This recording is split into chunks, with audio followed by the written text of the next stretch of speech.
everyone, welcome to ইকুহিপাত। ইকুহিপাত হলে আপোনালোক সকলোকে স্বাগতম জনাইছো।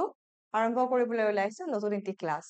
আশা কৰো সকলোৱে ভালে কুশলে আছে। বহু দিনৰ মূৰত ক্লাস এটা লৈ আহিছো সকলোৰে কাৰণে। আৰু এই ক্লাসটিৰ স্কোৰটি আপোনালোকৰ কিমান হয় তাক মোক কমেন্ট বক্সত জনাবলৈ নাপাহৰিব। সো আজি ক্লাসটো স্পেসিফিকলি এক্সাম সমাগত আমাৰ সো এপিডিসিএল ৰ একাউন্টছৰ এটি প্ৰেক্টিস ক্লাস সকলোৰে কাৰণে লৈ আহিছো। আজি কোৱেশ্চনছ কেইটাৰ ভিতৰত কিমানটা আপোনাৰ শুদ্ধ ওলাল এইটো আপোনালোকে মোক কমেন্ট বক্সত জনাব ঠিক আছে গতিকে পলম নকৰি ক্লাসটি আৰম্ভ কৰিছো আহক সো প্ৰথমটি কোৱেশ্চন কি দিছে আমি এবাৰ চাই লও ফাৰ্স্ট কোৱেশ্চনটো আমাক দিছে what are the different type of liquidity ratio so ইয়াত আমাক ৰেশিও দিছে সো ৰেশিও এণ্ড প্ৰপৰশন এটা খুব ইম্পৰ্টেন্ট ক্লাস হয় আপোনালোকে এই ক্লাসটো মিস কৰি নাযাব সো যিসকলে পৰীক্ষাৰ লাষ্ট টাইমৰ কাৰণে ভাবিছে যে কি বস্তু ৰিভাইজ দিও তেন্তে প্ৰথম যেটো চেপ্টাৰ আপোনালোকে একেবাৰে মিস কৰি নাযাব এটো হ'ব আপোনাৰ ৰেশিও চেপ্টাৰটো ঠিক আছে এই চেপ্টাৰটো আপোনালোকে একেবাৰে মিস কৰি নাযাব গতিকে ইয়াৰ পৰা আমাক লিকুইডিটি ৰেশিও বাছি উলিয়াব দিছে ঠিক আছে গতিকে আপোনালোকৰ মই স্ক্ৰিনৰ পৰা আঁতৰি দিছো আপোনালোকে ৰেশিওখিনিৰ পৰা বাছি উলিয়াবলৈ চেষ্টা কৰক options are interest coverage ratio current ratio inventory turnover ratio gross profit ratio আৰু এসিড টেষ্ট ৰেশিও কোনটো হ'ব ইয়াৰ শুদ্ধ উত্তৰ ভিডিওটো এবাৰ পজ কৰি ল'ব আৰু পজ কৰি লৈ কিনে ইয়াৰ উত্তৰটো উলিয়াবলৈ চেষ্টা কৰিব কোনটো ইয়াৰ শুদ্ধ উত্তৰ হ'ব সো লিকুইডিটি ৰেশিও বুলি ক'লে আমাৰ কোনটো ৰেশিও আহিব লিকুইডিটি ৰেশিও বুলি ক'লে আমাৰ কি আহিব কাৰেন্ট ৰেশিও হ'ব এটা কাৰেক্ট বাকি এটাটো নহয় আৰু এটা হ'ব আমাৰ এসিড টেষ্ট ৰেশিও কাৰেক্ট গতিকে বি ই হলে আমাৰ অপচন নাম্বাৰ বি টো কাৰেক্ট হৈ যাব বি এণ্ড ই অনলি এইটো হ'ব ইয়াৰে শুদ্ধ উত্তৰ এতিয়া মই আকৌ স্ক্ৰিনৰ পৰা আঁতৰি দিছো যাতে আপোনালোকে চাব পাৰে এতিয়া চাব ইনভেন্টৰী টাৰ্নওভাৰ ৰেশিও এটা আছে আমাৰ হয় নাই ইনভেন্টৰী টাৰ্নওভাৰ ৰেশিও মানে কি কিমান সোনকালে কোম্পানীৰ তাৰ ইনভেন্টৰী আপোনাৰ sold and replaced হৈছে correct মানে কিমান সোনকালে এটা company inventory sold and replaced হৈছে হেতু আমি কোনটো ৰেশিওৰ থ্ৰুৰে মেজাৰ কৰিব পাৰো ইনভেন্টৰী টাৰ্নওভাৰ ৰেশিওৰ থ্ৰুৰে মেজাৰ কৰিব পাৰো correct তাৰ পিছত আপোনাৰ গ্ৰছ প্ৰফিট ৰেশিও কি ইন্ডিকেট কৰে আপোনাৰ কোম্পানীৰ এবিলিটি ইন্ডিকেট কৰে generate profit from its sale after accounting for the cost of goods sold correct গতিকে আমি যেটো গ্ৰছ প্ৰফিট থাকে গ্ৰছ প্ৰফিটটোক বাই দা নেট সেলছৰে ডিভাইড কৰিলে আমি কি পাই যাম আপোনাৰ পাই যাম আমি গ্ৰছ প্ৰফিট ৰেশিও কাৰেক্ট গতিকে এইকেইটা আছিল আমাৰ বেসিক্যালি ঠিক একেদৰে ইন্টাৰেষ্ট কভাৰেজ ৰেশিও দেখিছে মানে ইয়াৰ কোম্পানীৰ কোনটো এবিলিটি সাৰ্চ কৰে যে কোম্পানীৰ কিমান এবিলিটি আছে ইন্টাৰেষ্ট ওভাৰ ইটস ডেপ্ট সো এইটো কোনটো ক্যালকুলেট কৰে ইন্টাৰেষ্ট কভাৰেজ ৰেশিও আপোনাৰ ক্যালকুলেট কৰে ইয়াতে আমি কুইকলি কেইটামান ফৰ্মুলাও চাই লও এইকেইটা ফৰ্মুলা আপোনালোকে চাব পাৰে মই স্ক্ৰিনৰ পৰা আঁতৰি দিছো প্ৰথমটো হৈছে current ratio is current assets by current liabilities correct working capital আৰু current assets আৰু current liabilities ৰ লগত আপোনালোকে সংগলগ্ন কৰি মন ৰাখিব পাৰে working capital ৰ কোনটো আছিল কি আছিল কোনটো হলে আপোনাৰ প্লাস working capital হয় মানে পজিটিভ working capital হয় কোনটো হলে নেগেটিভ working capital হয় ঠিক আছে তাৰ পিছত হ'ব আপোনাৰ quick ratio is cash plus receivables plus আতৰি দিছো মই plus marketable securities by current liabilities cash ratio ক্ষেত্ৰত cash plus marketable securities by current liabilities গতিকে কুইকলি আমি এই তিনিটা ফৰ্মুলা ৰিগাৰ্ডিং দা লিকুইডিটি ৰেশিওস মনত ৰাখিব ঠিক আছে আশা ৰাখিছো সকলোৰে কোৱেশ্চন নম্বৰ 1 টো কাৰেক্ট হৈছে নেক্সট আমি আগবাঢ়িছো কোৱেশ্চন নম্বৰ 2 লৈকে আতৰি দিছো মই কোৱেশ্চন 2 টো কি দিছে when a partnership firm dissolve the balance of the profit and loss account shown on the asset side of the firm's balance sheet is transferred to যেতিয়া এটা পাৰ্টনাৰশ্বিপ ফাৰ্ম ডিজলভ হয় তেতিয়া কৈছে যে প্ৰফিট এণ্ড লছৰ যেটো balance থাকে যেটো আমি এসেট সাইডে শো কৰো হেতু আমি নিম্নোক্ত কোনটো একাউন্টত ট্ৰান্সফাৰ কৰো ৰিয়েলাইজেশন একাউন্টত ট্ৰান্সফাৰ কৰো কেছত ট্ৰান্সফাৰ কৰো ক্যাপিটেল একাউন্টত ট্ৰান্সফাৰ কৰো নে লোন একাউন্টত ট্ৰান্সফাৰ কৰো পাৰ্টনাৰছৰ শুদ্ধ উত্তৰটো বাছি উলিয়াবলৈ চেষ্টা কৰক মই স্ক্ৰিনৰ পৰা আঁতৰি দিছো ভিডিওটো আপোনালোকে পজ কৰি ল'ব আৰু ইয়াৰ আনসাৰটো উলিয়াবলৈ চেষ্টা কৰিব যে কোনটো হ'ব ইয়াৰে শুদ্ধ উত্তৰ আমি কিহলৈকে ট্ৰান্সফাৰ কৰো হাকৰো সকলোৰে শুদ্ধ উত্তৰ ওলাইছে আমি ট্ৰান্সফাৰ কিহলৈকে কৰিম আমি ট্ৰান্সফাৰ কৰিম ক্যাপিটেল একাউন্ট অফ দা পাৰ্টনাৰ্ছৰ কিহলৈকে ট্ৰান্সফাৰ কৰিম ক্যাপিটেল একাউন্টলৈকে ৰিয়েলাইজেশন একাউন্ট নমিনেল একাউন্টৰ নেচাৰৰ হয় মনত আছে নে আপোনালোকৰ সো ৰিয়েলাইজেশন একাউন্টৰ টো নেচাৰ হয় is similar or exactly with your nominal account correct তাৰপিছত আপোনাৰ ইয়াতে ক্যাশ একাউন্ট আৰু লোন একাউন্টৰ কথা আহিছে ক্যাশ একাউন্ট আৰু লোন একাউন্টৰ কথা ইয়াতে আহি নপৰে আপোনালোকৰ এতিয়া ৰিয়েলাইজেশন একাউন্টৰ ক্ষেত্ৰত আমাৰ কি মনত আছে যে ৰিয়েলাইজেশন একাউন্টে কি মেইন পাৰপাস কি হয় ৰিয়েলাইজেশন একাউন্টৰ ৰিয়েলাইজেশ্যন একাউণ্টৰ মেইন পাৰপাছ এইটো হয় যে is to close the dissolved firm's books of account and determine the profit or loss on the realization of goods like goods or the assets or purpose of the payment. So এইটোৰ main পাৰপাছটো কি হয় আপোনাৰ realisation একাউণ্টৰ হয় correct মনত থাকিব এইখিনি তাৰপিছত আমি নেক্সটটো চাওঁ নেক্সট কুৱেশ্যন কম সময়ৰ ভিতৰত আমি বেছি কুৱেশ্যন কৰিবলৈ ট্ৰাই কৰিম question number 3 1 second okay question number 3 to sabo so third to apna ki dise furniture purchased from Ramesh for personal use which of the two accounts will be affected so Ramesh nijor personal use or karone ki kinise furniture kinise so yat nimnukto kunta account effect hobo amak basi uliya bolise prothom to option is our both real account b is both personal account third is both one personal account one real account one real account and one nominal account kuntu শুদ্ধ উত্তৰ হ'ব ইয়াৰ পৰা বাছি উলিয়াব লাগিব ইয়াত আপোনালোকৰ journal entry pass হ'ব এটা মই জাৰ্নেলটো কৈ দিম কিন্তু প্ৰথমতে আপোনালোকে ভিডিওটো পজ কৰি ইয়াৰ আনসাৰটো উলিয়াবলৈ চেষ্টা কৰক কোনটো হ'ব ইয়াৰে শুদ্ধ উত্তৰ কোনটো এফেক্ট হ'ব আশা ৰাখিছো সকলোৰে শুদ্ধ উত্তৰ ওলাইছে সো ইয়াত কোনটো এফেক্ট হ'ব আপোনাৰ বেসিক্যালি দুটা পাৰ্সোনাল একাউন্টে আপোনাৰ কি হ'ব ইমপ্যাক্ট কৰিব সো নিডাৰ কোনোবা এটা নমিনেল বা সেয়া হ'ব দুটা পাৰ্সোনাল একাউন্টে আপোনাৰ কি হ'ব ইফেক্ট হ'ব সো যেতিয়া ফাৰ্নিচাৰ পাৰ্সোনাল ইউজৰ কাৰণে ইউজ মানে পাৰ্সোনাল পাৰপাজৰ কাৰণে আপুনি পাৰচেজ কৰিছে তেতিয়া ইয়াৰ আমি কি লিখিব পাৰো ড্ৰয়িংছ একাউন্ট ডেবিট টু লিখিব পাৰো আমি ড্ৰয়িংছ একাউন্ট ডেবিট টু কাৰ একাউন্ট আহিব নিজৰ কাৰণে ইউজ কৰিছে কাৰণে ড্ৰয়িংছ একাউন্ট আহিব to Ramesh yes correct to কি আহিব টু ৰমেশ ইয়াতে আমাক এমাউন্টটো দিছে নে নাই দিয়া ঠিক আছে এমাউন্টটো দিয়া নাই গতিকে যেহেতুকে কি কৰিছে ফাৰ্নিচাৰটো তেওঁ নিজৰ পাৰপাজৰ কাৰণে কিনিছে গতিকে নিজৰ পাৰপাজৰ কাৰণে কিনিছে গতিকে ইয়াতে আমাক আমি কি কনসিডাৰ কৰিম it is consider drawings of the proprietor correct গতিকে এই কাৰণে আমাৰ কি হৈছে এমাউন্টটো আমাৰ কি হ'ব ডেবিট হ'ব so drawings account so it is the representative কাৰ হয় পাৰ্সোনাল একাউন্টৰ ওকে বুজি পাইছো so entry will be your drawings account to Ramesh account okay বুজি পাইছো আমি drawings account debit to Ramesh account এতিয়া yes ইয়াতে মনত পৰিছে ৰুলছ আমাৰ ইয়াত কি আছিলে নমিনেল এইবোৰৰ আমাৰ কিছুমান ৰুলছ আছিলে মনত আছে নাই গোল্ডেন ৰুলছ কিছুমান আছিলে ডেবিট বা ৰিসিভাৰ ক্ৰেডিট বা গিভাৰ মনত আছে নাই debit what comes in credit what goes out এনেকুৱা ধৰণৰ আমাৰ কিছুমান গোল্ডেন ৰুলছ আছিল এই ৰুলছবোৰৰ ওপৰত বহুত কোৱেশ্চন খুদে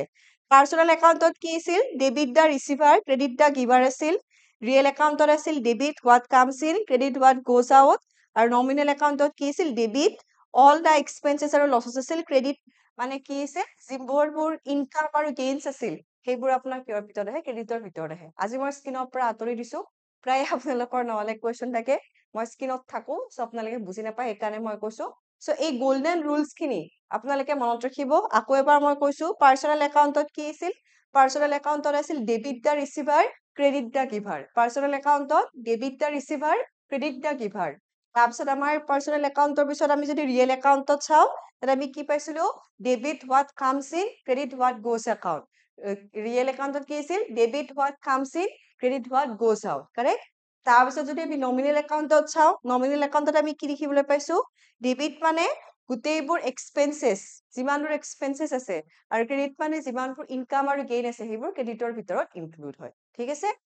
দিস গোল্ডেন ৰুলছ আপোনালোকে মন কৰিব সকলো আশা ৰাখিছো সকলোৱে এইখিনিলৈকে বুজি পাইছে আৰু সকলোৰে আনসাৰ এইখিনিলৈকে কাৰেক্টটো আহিছে ৰাইট সো আমি তিনিটা কোৱেশ্চন কৰি দিলো পটাপট question number 4 which of the following stock exchanges এইটো কোৱেশ্চন কিয় ইনক্লুড কৰিছো লাষ্ট ইয়াৰ পেপাৰত আপোনালোকৰ ফাইনেন্সৰ পৰা কোৱেশ্চন আছিল একাউন্টছ এণ্ড ফাইনেন্স আমাৰ বেসিক্যালি মেজৰ হয় গতিকে ফাইনেন্সৰ পৰা কোৱেশ্চনছো অহা আমি দেখিব পাইছিলো দ্যাটছ হোৱাই মই ফাইনেন্সৰ কোৱেশ্চন ইয়াতে ইনক্লুড কৰিছো ঠিক আছে তোলাকে কাৰেন্ট অ্যাফেয়াৰ্স হবো ফাইনেন্সৰ specifically current affairs newly appointed chairman newly appointed board of director যিবোৰ আছে ঠিক আছে গোটেইবোৰ চাব আপোনালোকে নিজৰ পৰীক্ষাৰ কাৰণে নিউ এপয়েন্টমেন্টস খিনি regarding the commerce and industries very very important হয় ওকে কোৱেশ্চনটো চাব মই আঁতৰি দিছো কি দিছে which of the following stock exchange has its index named as Sensex so Sensex বুলি তলৰ কোনটো ষ্টক এক্সচেঞ্জৰ ইনডেক্সক জনা যায় এটো আমাক বাছি উলিয়াব দিছে বাছি উলিয়াব চেষ্টা কৰক কোনটো হ'ব শুদ্ধ উত্তৰ কি হ'ব ইয়াৰে শুদ্ধ উত্তৰ হ'ব Bombay stock exchange option number B will be the correct answer যাৰ যোনে অপচন নাম্বাৰ বি টিক কৰিছে সেইটো ইয়াৰে শুদ্ধ উত্তৰ হৈছে ইয়াৰ লগত সংলগ্ন থকা কেইটামান বস্তু আমি চাই লওঁ এইটো কথা আমি সকলোৱে জানো যে আমাৰ যেটো ফাইনান্সিয়াল মাৰ্কেট আছে ফাইনান্সিয়াল মাৰ্কেটে ফাইনান্সিয়াল এসেটছৰ লগত ডিল কৰে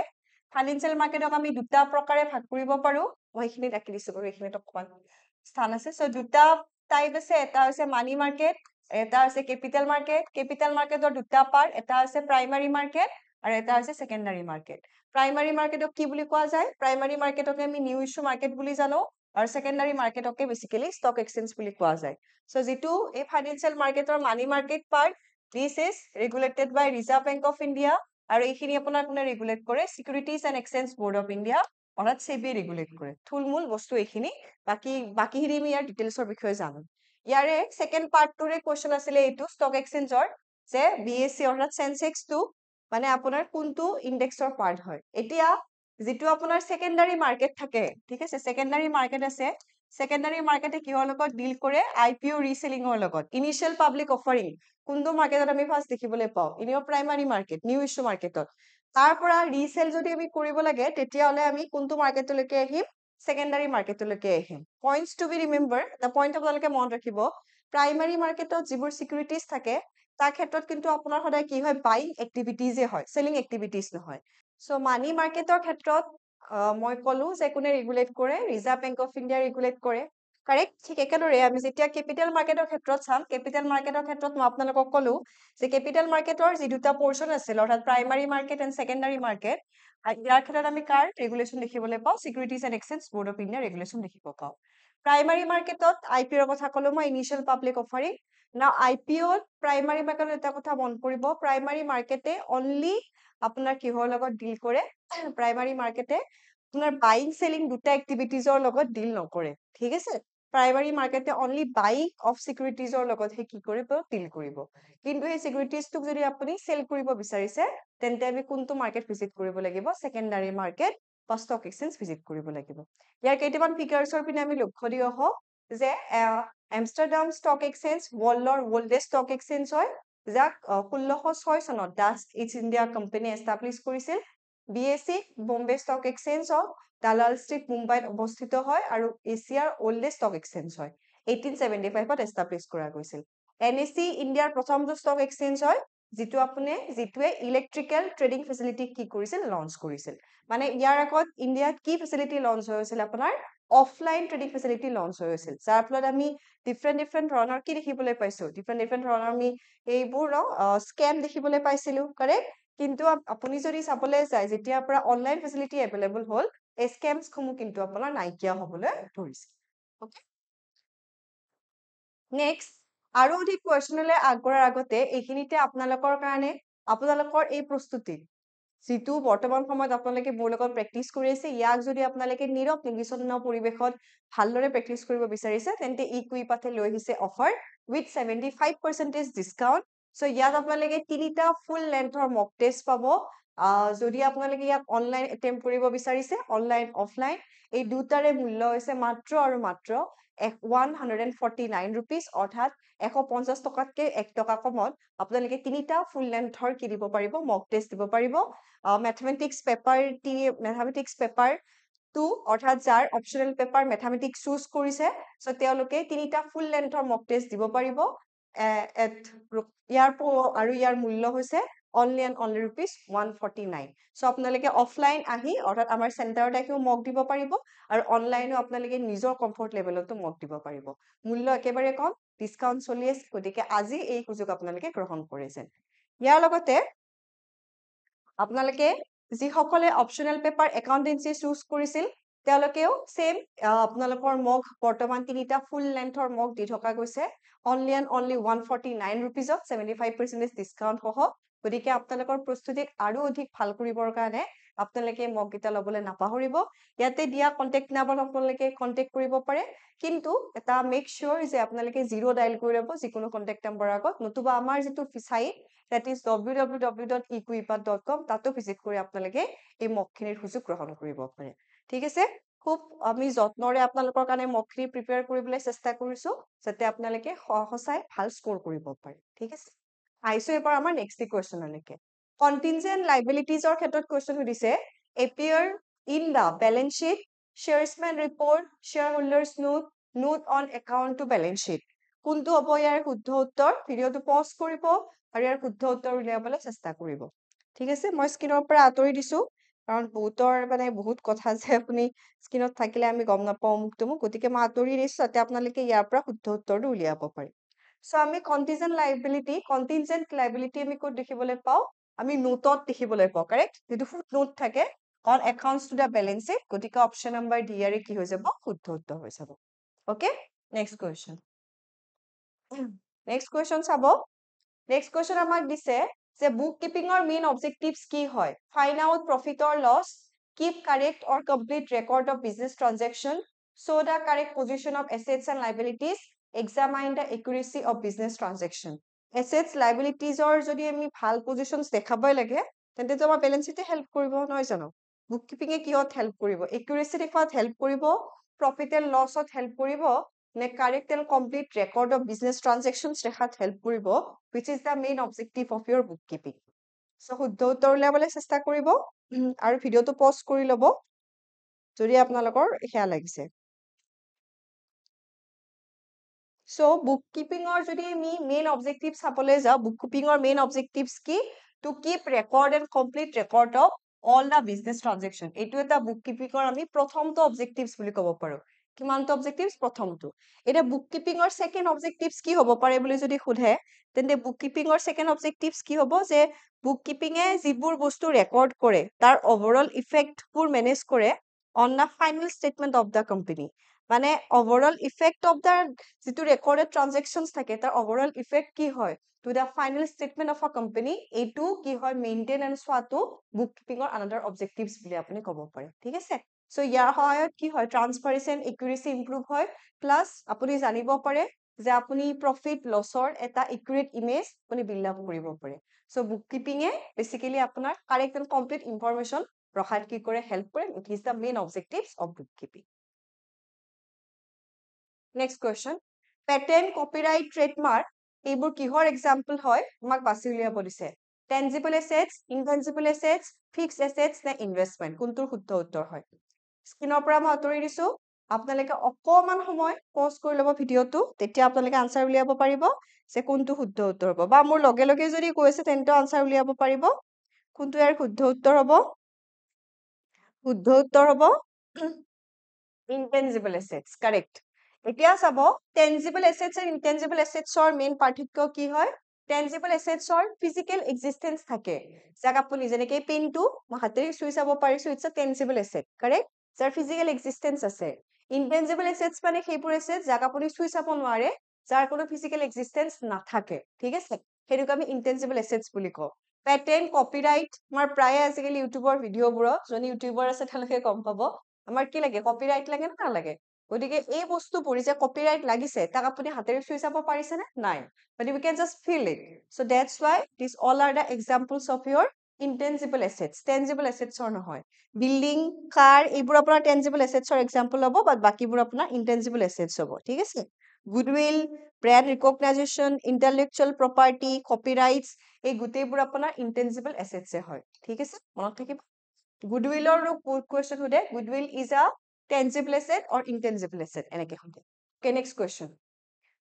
what percentage of partners capital is charged interest on without a partnership deed ইয়াত মন কৰিব ইয়াত আমাক সুধিছে without not with খোলা নাই দেই আমাক without সুধিছে গতিকে পাৰ্টনাৰশ্বিপ ডিড মানে অংশীদাৰী চুক্তিপত্ৰ নহলে কেনেকুৱা ধৰণৰ ইন্টাৰেষ্ট চাৰ্জ কৰা যায় সেইটো আমাক ইয়াৰ পৰা বাছি উলিয়াব দিছে পাৰ্টনাৰশ্বিপ ডিড সম্পৰ্কে আপোনালোকৰ মনত আছে নে partnership did basically written agreement হয় বা sometimes it may be a oral agreement but a written agreement বুলি বেছি ৰিকগনাইজেচন পোৱা যায় so written agreement between two partners যে তেওঁলোকে বিজনেস কিদৰে কৰিব ঠিক আছে so বা বিজনেসৰ নেম কি হ'ব তাৰ নেচাৰ কি হ'ব অবজেক্টিভস কি হ'ব লোকেশনস কি হ'ব এই গোটেইবোৰৰ ডিটেইলস পাৰ্টনাৰশ্বিপ ডিডত আপোনাৰ মেনশন থাকে so পাৰ্টনাৰশ্বিপ ডিড যেতিয়া নাথাকিব তেতিয়া দুজন পাৰ্টনাৰৰ ইন্টাৰেষ্ট অন কেপিটেলৰ ওপৰত কোনো ধৰণৰ ইন্টাৰেষ্ট চাৰ্জ কৰা নাযায় গতিকে অপশ্যন নম্বৰ ডিটো ইয়াৰে কি হ'ব শুদ্ধ উত্তৰ হ'ব আশাৰ কিছু সকলোৰে ইয়াৰ শুদ্ধ উত্তৰটো ওলাইছে চ' কোনো ধৰণৰ আপোনাৰ কি কৰা নাযাব কোনো ধৰণৰ আপোনাৰ ইণ্টাৰেষ্ট লেভি কৰা নাযায় এতিয়া পাৰ্টনাৰশ্বিপ ডিপত কি কি কন্টেন্ট থাকে দুটামান আমি চাই লওঁ আহক চ' পাৰ্টনাৰশ্বিপ ডিপত এনেকুৱা আমি কন্টেন্ট থকা দেখিবলৈ পাওঁ name and address of the farm name and address of the partners nature and type of the business, capital contribution by partners, date of commencement of deed, duration of partnership, এনেকুৱা ধৰণৰ content আমি partnership ডিটত mention থকা দেখিবলৈ পাওঁ without এবসেন্ট of this চ' কোনো ধৰণৰ interest তাহাঁতৰ ওপৰত কি কৰা নাযাব চাৰ্চ কৰা নাযাব ঠিক আছে next what is a partner in profit only আমি টাইপছ অফ পাৰ্টনাৰশ্বিপ পঢ়িছিলো কি টাইপছ পঢ়িছিলো না আমি টাইপছ পঢ়িছো গতিকে ইয়াতে আমাক এটা তেনেকুৱা টাইপছৰ ওপৰতে কুৱেশ্যন সুধিছে আৰু ইয়াৰ পৰা শুদ্ধ উত্তৰ বাছি উলিয়াব দিছে কোনটো হ'ব ইয়াৰে শুদ্ধ উত্তৰ যে পাৰ্টনাৰ্ছ ইন প্ৰফিট বুলি ক'লে আমি কোনটো বুজো শুদ্ধ উত্তৰটো বাছি উলিয়াবলৈ চেষ্টা কৰিব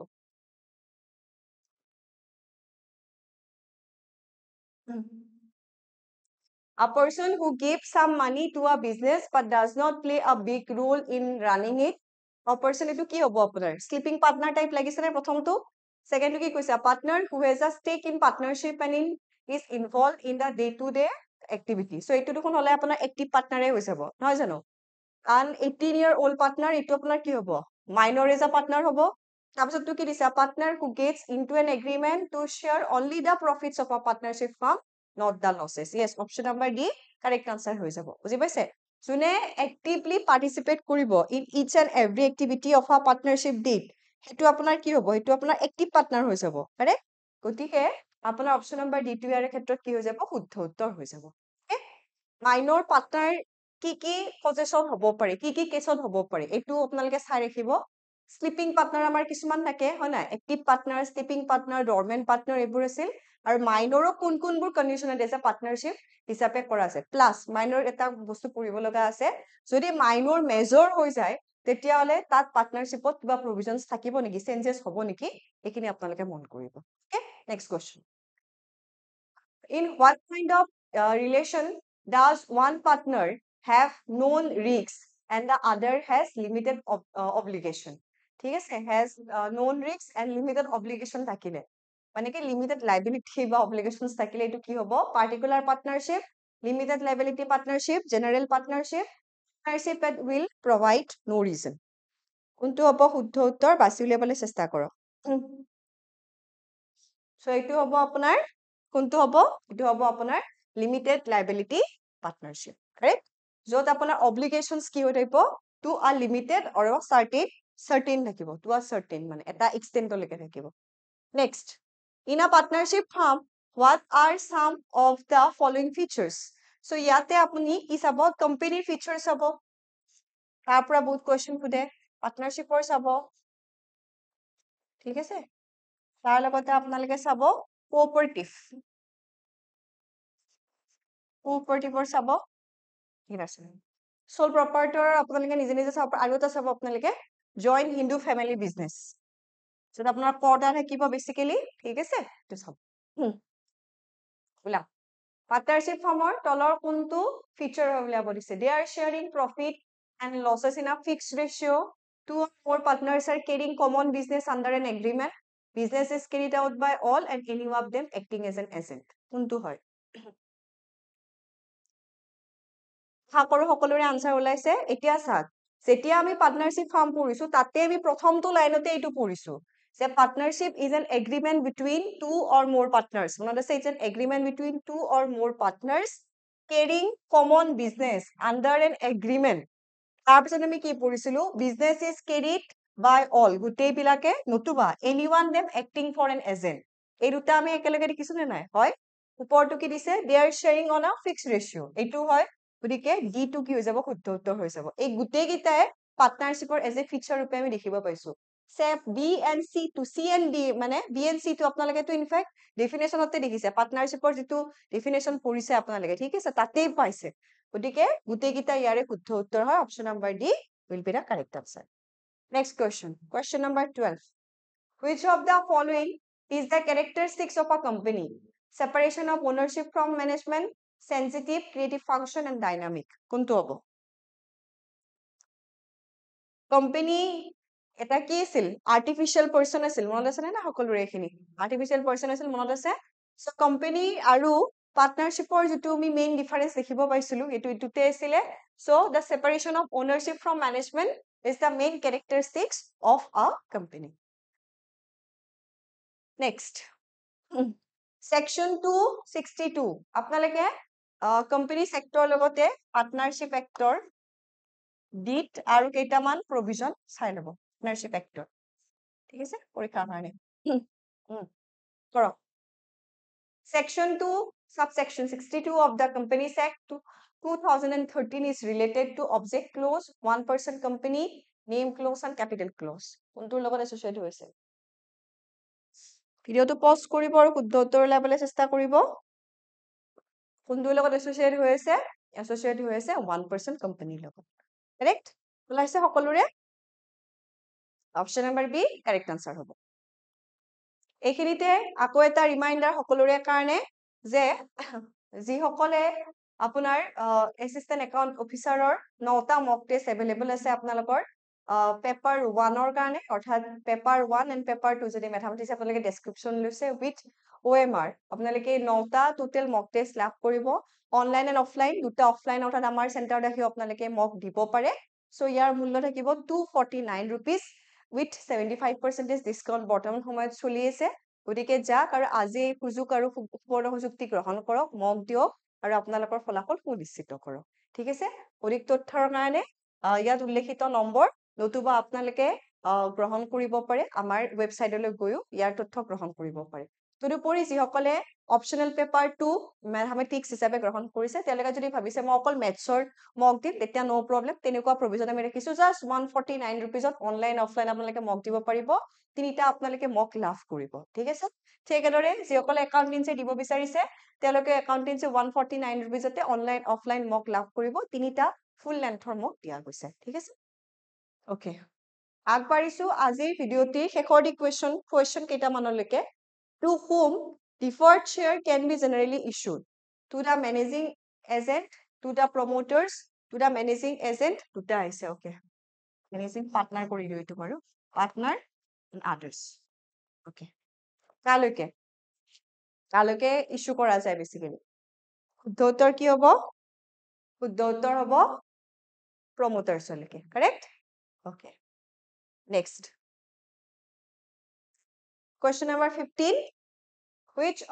was the first bank to be fully owned and run by Indians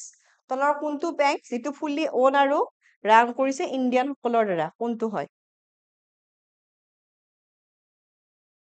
Allahabad Bank, Bank of Baroda, Bank of India, Central Bank of India কোনটো হ'ব শুদ্ধ উত্তৰ বাছি লবলৈ চেষ্টা কৰক মই বোৰ্ডৰ পৰা আতৰি দিছো আপ ডাউনো কৰি দিছো লগে লগে সো শুদ্ধ উত্তৰ কোনটো হ'ব শুদ্ধ উত্তৰ হ'ব Central Bank of India যেটো 1911 ত এস্টাবলিশ কৰা হৈছিল